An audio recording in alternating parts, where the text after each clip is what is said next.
మనతో పాటు ప్రముఖ వాస్తు జ్యోతిష్య నిపుణులు లలితాదేవి ఉపాసకులు బ్రహ్మశ్రీ శ్రీ నానాజీ పట్నాయక్ గారు ఉన్నారు. సార్ నమస్తే. శ్రీమాత్రే నమః. శ్రీ విశ్వవసు నామ సంవత్సరంలో మిథున రాశి వారికి ఆదాయ వ్యయాలు అలానే రాజపూజ్యం అవమానాలు ఎలా ఉండబోతున్నాయి సార్? వీరికి పంచాంగం గణకంలో మనం చూసుకున్నట్లయితే ఆదాయం చాలా చక్కగా ఉంది. 14 అంటే ఒక 14 లక్షలు సంపాదిస్తే 2 లక్షలు ఖర్చు అని చూపిస్తుంది. ఫైన్, బాగుంది.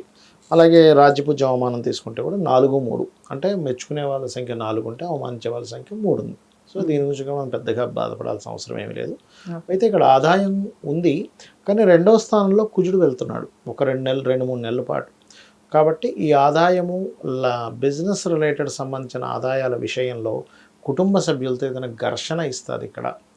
అది ప్రధానంగా వీళ్ళు జాగ్రత్త తీసుకోవాలి. ఈ కుటుంబ సభ్యుల్లో ఘర్షణ సంబంధించినటువంటి అంశంలో పర్టికులర్గా చూసుకున్నట్లయితే ఓకే, ఇది చూసుకోండి.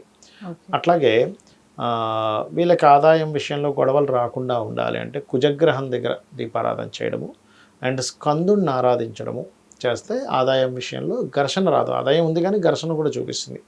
ఇవి ప్రధానంగా తీసుకోవాలి. ఇక రాజ్యపూజ్య అవమానం విషయంలో అవమానం తగ్గాలి అనుకుంటే మాత్రం వీళ్ళు చేయవలసింది ఎక్కువగా సూర్య నమస్కారాలు చేసుకుంటే చక్కగా వీళ్ళకి అవమానం అనేటువంటిది రాకుండా ఉంటుంది. వీరికి ఈ రాశి వారికి సార్ జాబ్ పరంగా ఎలా ఉండబోతుంది? వీరు ఏ ఏ రంగాల్లో వీరికి గ్రోత్ ఉంటుంది?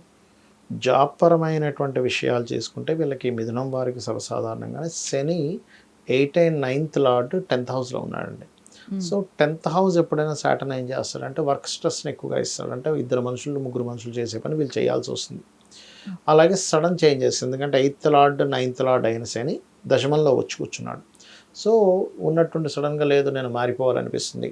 అందులో పర్టికులర్గా విశ్వవసునామ సంవత్సరంలో స్టార్టింగ్లో వీళ్ళ కుజుడు రాశిలో ఉంటున్నాడు. సో అగ్రెసివ్గా కొన్ని నిర్ణయాలు తీసుకుంటారు, ఫాస్ట్గా అగ్రెసివ్గా. సో ఈ విషయంలో కొంత జాగ్రత్త పడాలి ఒకటి. ఇక రెండవది ఏంటంటే ఈ మార్పులు, తొందరపడి మార్పులు చేయకపోవడం మంచిది వీరికి. బట్ ఎంత లేదన్నా మార్పుని ఇస్తుంది ఇక్కడ గ్రహం అనేటువంటిది, ఎందుకంటే ఈ శని ఎప్పుడైతే దశమంలో ఉన్నాడో అటువంటిది. అయితే వీళ్ళకి దాని యొక్క ప్రభావం తక్కువగా పడాలి అంటే కనుక ఓం అనాకలిత సాదృశ్య జుబక శ్రీ విరాజితాయ నమః కానీ లేనట్లయితే దశమశని ఉన్నందుకు ఓం మాణిక్య మకుటాకార జానుద్వై విరాజితాయ నమః ఖచ్చితంగా మంచి ఫలితాలు ఇస్తుంది. వీరికి ఫైనాన్స్ ఎలా ఉండబోతుంది సార్? ఫైనాన్షియల్ మ్యాటర్స్ విషయం కనుక చూసుకుంటే ఎట్లాగో ఆదాయ వ్యయాల్లో ఆదాయం ఎలాగో మనకి 11 ఉంది కాబట్టి 14 ఉంది కాబట్టి నో నీడ్ టు వరీ, బాగానే ఉందని చెప్పుకోవచ్చు. ఎందుకంటే గురువు కూడా రాశిలోకి వస్తున్నాడు కదా, ఫైనాన్షియల్ మ్యాటర్స్ని మంచి ఫలితాలు ఇస్తాడు అక్కడ. ముఖ్యంగా ప్రతి రాశి వారికి కూడా ఈ రాహుకేతువులు అలానే శని గురువులు ఈ 4 ప్లేస్మెంట్స్ మారుతూ ఉంటాయి. అవునమ్మా. మరి వీరికి ఎలాంటి ఫలితాలు ఉండబోతున్నాయి సార్ వాటి వల్ల? ఎందుకంటే మీరు అడిగింది కరెక్టే. ఎందుకంటే ఇక్కడ మెయిన్గా మేజర్ ప్లానెట్సే చూసుకుంటాం ఇప్పుడు సంవత్సర ఫలితాల్లో. అందులో ప్రధానంగా మనకి ఇప్పుడు మారుతున్నటువంటి శని మారుతున్నాడు, దశమంలోకి వస్తున్నాడు. సో అందుకే నేను మీకు ఇందాక ఈ జాబ్ సడన్ చేంజెస్ ఉంటాయి, ఈ నిర్ణయాలు తీసుకునేప్పుడు జాగ్రత్తగా తీసుకోవాలని చెప్పాను. దానికి మంత్రం కూడా చెప్పుకున్నాం. ఇక రాహుకేతువులు తీసుకుంటే 4వ స్థానంలో ఉన్నాడు ప్రజెంట్ కేతు. ఇతను విశ్వవసునామ సంవత్సరం 6వ నెల నుంచి మారుతాడండి, 6వ నెల ఎండింగ్ నుంచి మారుతాడు ఆల్మోస్ట్. సో ఎప్పుడైతే మారాడో అప్పటి వరకు వీళ్ళకి ఎవరికైతే పిల్లలకి ఇప్పుడు స్కూల్లో చదివే వాళ్ళకి కాలేజీలో వాళ్ళకి ఇంట్రెస్ట్ లేనటువంటిది మారిన తర్వాత కొంత ఇంట్రెస్ట్ పెరుగుతుంది జూన్ తర్వాత నుంచి. కన్స్ట్రక్షన్స్ లేదా ల్యాండ్ తీసుకున్నటువంటి వారు ఇబ్బంది పడుతున్నటువంటి వారికి కొంత ఇబ్బందులు పోతాయి. ఇంకోటి వీళ్ళు ఏదైనా ల్యాండ్ కానీ లేదా కన్స్ట్రక్షన్ స్టార్ట్ చేయడం కానీ వెహికల్ కానీ తీసుకోవడం మిథునం వారు పర్టికులర్గా 6th మంత్ తర్వాత తీసుకోవడమే ప్రిఫరబుల్ ఈ రాహుకేతువుల యొక్క ప్రభావం వల్ల. ఇక 9th హౌస్లోకి రాహు వెళ్తున్నందుకు ఎప్పుడైనా 9వ స్థానంలో జూన్ నుంచి 1.5 సంవత్సరం పాటు ఉంటాడు కాబట్టి ఈ సమయం అంతా కూడా వీరు పర్టికులర్గా పితృదేవత ఆరాధన చేసుకోవడం చాలా మంచి ఫలితాలు ఇస్తుంది వీరికి. సార్ వీరికి మ్యారేజ్ అలానే సంతానానికి సంబంధించిన ఫలితాలు ఎలా ఉండబోతుంది? ఒకటేంటంటే ఇప్పుడు మ్యారేజ్ విషయం కనుక తీసుకుంటే వీళ్ళకి మొదటి మే 15 లోపల ఎవరైనా ఇష్టపడిన వారిని వివాహం చేసుకునే ప్రయత్నం ఫలిస్తుంది, పాయింట్ నెంబర్ 1. రెండవది ఏంటంటే వీరికి రాశి అంటే సప్తమాధిపతి లగ్నంలో వచ్చి కూర్చున్నప్పుడు సర్వసాధారణంగానే వీళ్ళకి బాధకుడు గురువు. సో ఎప్పుడైతే గురువు బాధకుడు అయ్యాడో పార్ట్నర్స్ నుంచి లేదా జీవిత భాగస్వామి నుంచి లేదా ఒక పెళ్ళి అనుకుంటే వాళ్ళ నుంచి ప్రెజర్ అనేది వీళ్ళకి కొంత జరుగుతూ ఉంటుంది. అది మాత్రం కొంత చూపిస్తుంది స్టార్టింగ్లో. బట్ విశ్వవసునామ సంవత్సరం జూన్ తర్వాతే వివాహ సంబంధించినవి ప్రయత్నాలు చేయడం కూడా మంచిది అని చూపిస్తుంది వీరికి. వీరికి అసలు ఆరోగ్యపరంగా ఎలా ఉండబోతుంది సార్? ఆరోగ్యపరంగా తీసుకుంటే అండి ఫస్ట్లో మాత్రం కొంచెం వీళ్ళకి హెల్త్ పరంగా కొంత ఇబ్బందులు వస్తాయి. అంటే స్టార్టింగ్లో కొంచెం ఓవర్ స్ట్రెస్ వల్ల. ఎందుకంటే 6th లార్డ్ లగ్నంలో ఉంటున్నాడుగా, సంవత్సరాలు లగ్నంలో ఉంటున్నాడు, తర్వాత నీచ పొందుతున్నాడు. బట్ వీళ్ళు ఎప్పుడైతే కందులు దానంగా ఇస్తూ ఉంటారో, కాస్త గోవులకి క్యారెట్స్ తినిపిస్తారో, అనారోగ్య సమస్యలు చాలా మటుకు దూరం అవుతాయి వీరికి. ఈ రాశి వారు సార్ ముఖ్యంగా చేసుకోవాల్సిన పరిహారాలు అంటే ఏవి చెప్తారు? ఎక్కువగా వీళ్ళు లలిత చేసుకోవాలి. ఎందుకంటే పంచమాధిపతి శుక్రుడు అవుతాడు వీళ్ళకి. సో ఎంత లలిత అమ్మవారి ఆరాధన చేసుకుంటే అంత మంచిది. తీపి చపాతీలు తినిపించడము. ఇంకోటి వీళ్ళు మెయిన్గా మనం కెరీర్ గురించి మంత్రం చెప్పాము, అదొకటి చేసుకుంటే మెయిన్గా బాగుంటుంది. అండ్ ఇందాక నేను చెప్పినట్టుగా కాస్త గోవులు క్యారెట్స్ తినిపించడం, ఇవి చాలా చక్కటి ఫలితాలు ఇస్తుంది వీరికి. సార్ శ్రీ విశ్వవసునామ సంవత్సరంలో ఈ దేశకాల పరిస్థితులు ఎలా ఉండబోతున్నాయి? ఒకటమ్మా, ఫస్ట్ ఆఫ్ ఆల్ ఏంటంటే మనం ఒకటి మాత్రం ఖచ్చితంగా చెప్పగలం, ఏంటంటే మనకి ముందు సంవత్సరం ఏదైతే ఉందో క్రోధినామ సంవత్సరంలో జరిగినంత గొడవలు అయితే జరగవు. ఇది డ్యామ్ షూర్, పాయింట్ నెంబర్ 1. అంటే అప్పుడు చితికి మాటికి మనం ఎక్కడ చూసినా గందరగోళాలే జరిగాయి. చూడండి, క్రోధినామ సంవత్సరం అంతా కూడా అదే. లేదా 2 వ్యక్తులు కొట్టుకోవడం, లేదా 2 దేశాలు కొట్టుకోవడం, లేదా 2 కుటుంబాలు కొట్టుకోవడం. చూశారు కదా మీరు, ఎక్కడ చూసినా కుటుంబాలు, దేశాలు, మతాలు, ఇవే జరిగాయి మొత్తం కూడా. విశ్వవసు నామ సంవత్సరం అంత బ్యాడ్గా ఉండదు. ఓకే, మరి ఇక్కడ ఏమిటి విశ్వవసు నామ సంవత్సరం ఇచ్చేటువంటి ఫలితాలు ఏమిటి అంటే, ఈ కర్మకారకుడు వెళ్ళి రాహుతో కనెక్ట్ అవుతున్నాడు.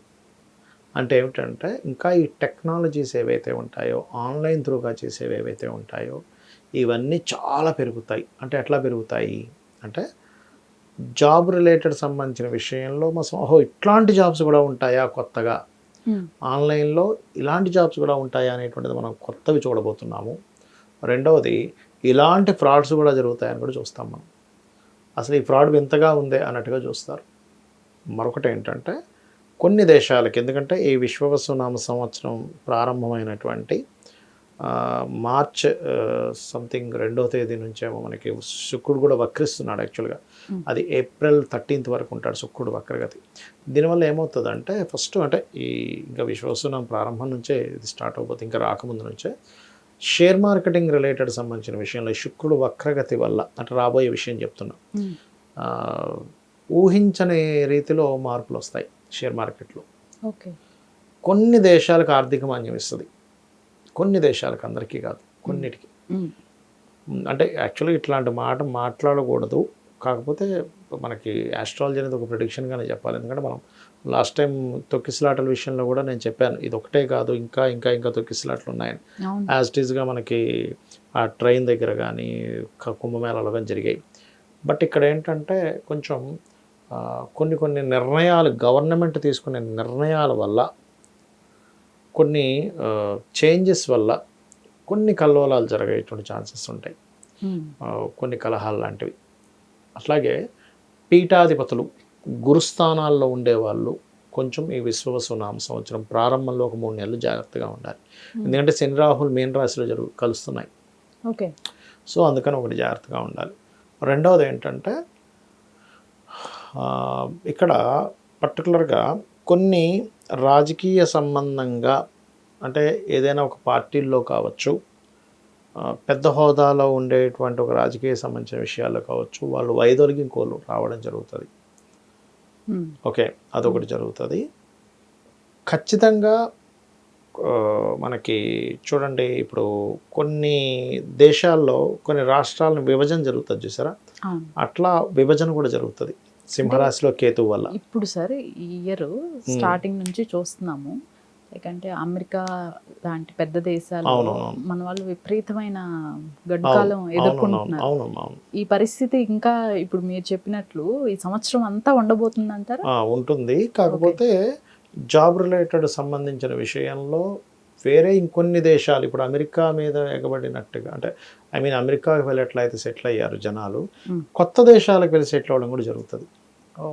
ఓకే, అమెరికానే కాకుండా ఇంకొంచెం వేరే వేరే దేశాలకి. ఇంతసేపు అందరికీ ఇప్పటివరకు ఎలా ఉంది మైండ్లో, ఏమనంటే అమెరికా వెళ్ళిపోతా అంటాడు. అమెరికా ఒకటే ఎక్కువగా వస్తుంది 90% ఆఫ్ పీపుల్కి. ఆస్ట్రేలియా ఉంటుంది, రకరకాల కెన్యా ఉంటుంది, కెనడా ఉంటుంది, రకరకాలు ఉంటాయి, కానీ ఎక్కువ 90% ఆఫ్ పీపుల్కి అమెరికా అంటుంటారు చూసారా. అలా కాకుండా ఇంకా వేరే దేశాలకి మార్పులు చెందేటువంటివి కూడా చాలా పెరుగుతాయి బికాజ్ ఆఫ్ ఈ జాబ్ సంబంధించిన విషయాల వల్ల. మెయిన్గా అమెరికా కంటే కూడా వేరే దేశాలకి ప్రాచుర్యం పెరగడము. ఇట్లాంటివి జరుగుతుంది. అమెరికా ఒక రకంగా చెప్పాలంటే ఈ శని రాహువుల కలయిక వల్ల అమెరికా ఆర్థిక సంబంధించిన విషయాల్లో కొంత ఇబ్బంది పడతాది అని చూపిస్తుంది ఇక్కడ. ధన్యవాదాలు. శ్రీమాత్రే నమః.